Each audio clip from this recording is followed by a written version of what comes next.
I just came from Okanagan College where we had a great little, not impromptu because we set it up, but it was a chat with a few entrepreneurs. So we opened it up, didn't do a lot of publicity, but figured those who'd be interested to come would be there without a ton of push or misdirection or advertising. And it was great. We had an international student from Russia. We had an international student from Mexico and an international student from Vietnam. And those were the 3 students who decided to show up and have a chat about what entrepreneurship is with us. And fascinating stories. So the Russian kid, his name is Dare, which is cool. I'm like, oh, if you're going to be an entrepreneur, having the name Dare is awesome. Yeah. And then he does drop shipping, right? So, now we're back down to 2. Somebody came and left. Yeah. Like I'm done. Yeah. Fuck it. Oh man. Well, I wonder if we can split screen. I wonder what they see, or it's just me talking. Whoever's no talking. idea, actually. Whoever's talking, I think, takes the big screen for anybody listening. I think I can control that. Anyway, keep talking. All good. And so this kid, he does drop shipping stuff, and he's got a few Shopify stores and things like that. So, and he's been making good money, and being a student, he likes living over here and stuff. And then we get to, and then the Mexican woman, she was a chartered accountant in Mexico. I think she lost her husband and has a 17-year-old daughter, and said, screw it, I'm going to Canada. And so she just left. She's up here now. She's back in school to get her CP or CA or whatever. And her daughter's in grade 12, and it's just the 2 of them. And they just came up.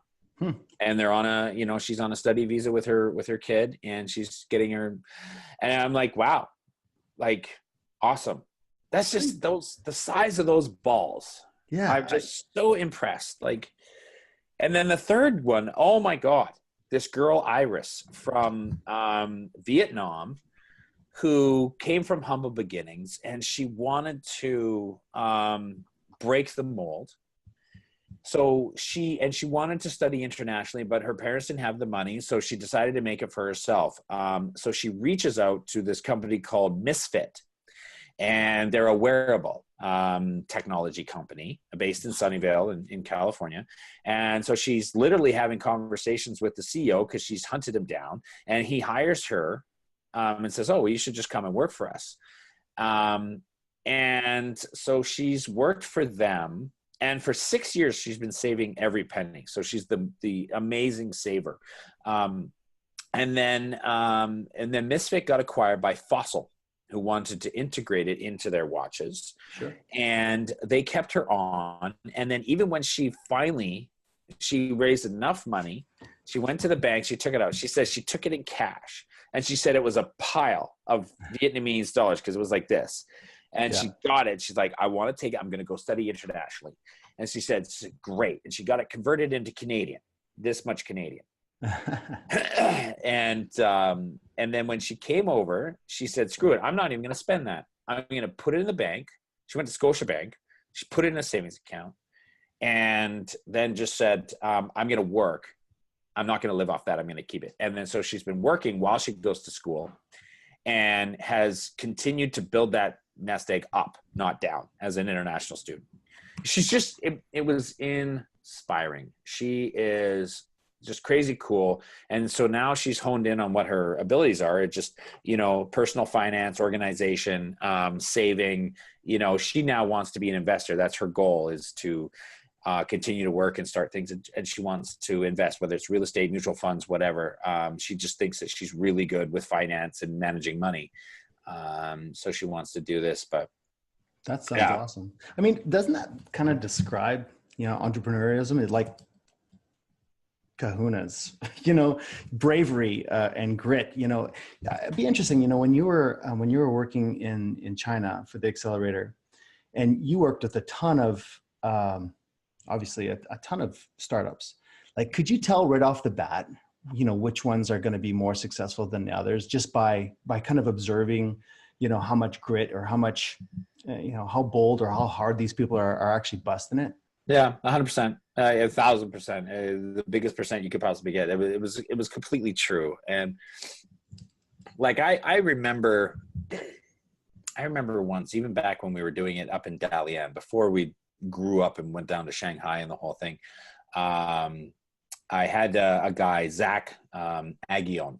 I think I always mispronounce it. It's a French Agion or something like this. And he was building a company called Split Force. And Split Force was one of the first ones to do A/B testing on mobile for mobile software. Sweet. And so, and he was with was it Unity mobile software engine? I think Unity is a game engine. Yep. And so he was developing it on doing A/B testing on the Unity platform, and you know, there was something about him, right? Because he killed it, the batch, he raised the most money, but everything about him. So we had this guy come on. I wish I could remember his name, and he had done he was a mentor with Techstars, but he was brilliant at the financial modeling. And so we had him on a webcast for 2 hours of doing the financial modeling. And then he emailed over all his spreadsheets with all the formulas and all the tabs and said, here you go. This is everything you need. Just go in and start playing with them and manipulate all the numbers and make them your own. Awesome. So before I left that day, I emailed them out to everybody. I came in the next day and Zach was still there at 7:30 in the morning, hadn't slept, and had spent all night mastering those spreadsheets. Wow. Yeah. And it was like, immediately you're like, okay, like this guy this is what it takes. It's not every day. And like, no. I'm not a big proponent of the Gary Vaynerchuk hustle thing. Although Vaynerchuk is the OG of hustle, so I'll let him have it. The rest of them, I don't like this bullshit.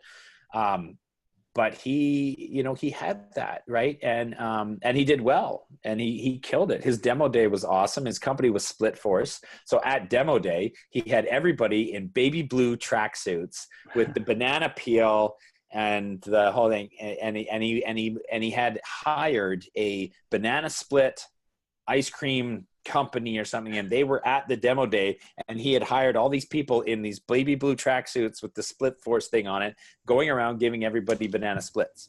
Nice. At demo day. Like he was just such a hustler, but he was always in, and he just like, that was like, I was just like, yeah, like this is the guy. And he ended up selling to getting acquired by a company in now I got to Google this. A company in Boston. Yeah, I'll find it.